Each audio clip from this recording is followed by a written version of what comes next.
Welcome to this week's Walk and Talk. I'm Robert Giovanetti with soccer coach Tom Stone. The coach 6-1-1 with a young group. You happy where you are right now?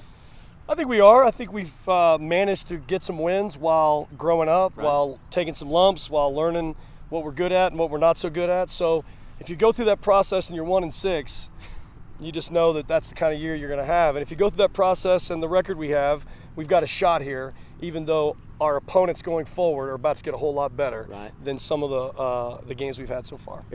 Did you schedule it that way? Would you look at that at the year and say, hey, we've got a lot of young faces, so let's build the schedule accordingly?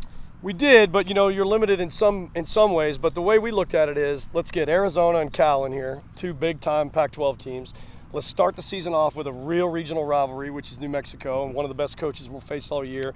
Let's make sure at those key times we're really going to be tested.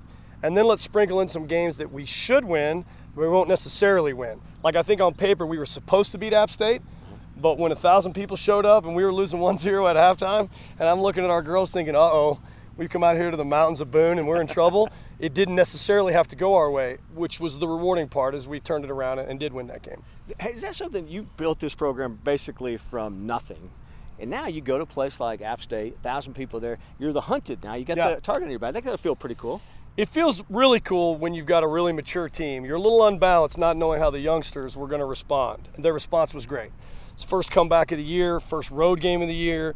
They travel great. Their attitude, about traveling is awesome. And there's a good vibe in the locker room. And, we went out there and took care of business in the second half. You've talked a lot about this, that you've had such great success. And last year you had a veteran team.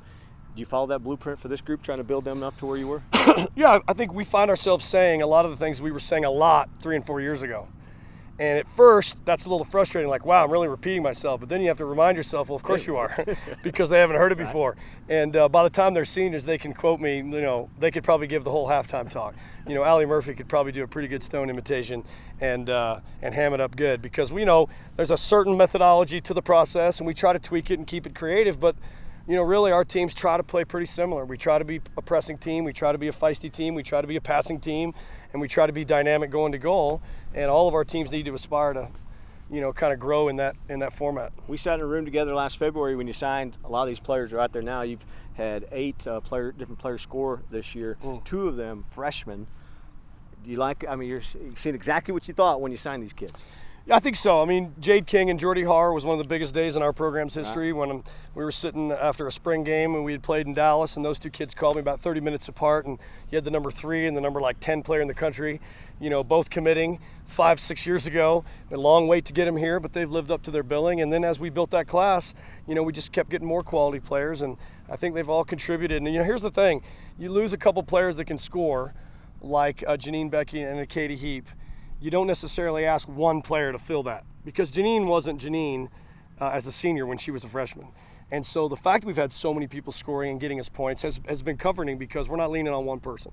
A lot of different people are stepping up, and no better example than Gwenny Puente stepping up on Sunday and literally dribbling the length of the field to equalize the game for us. Red Raiders heading to California this weekend. This has been Tom Stone with our Walk and Talk.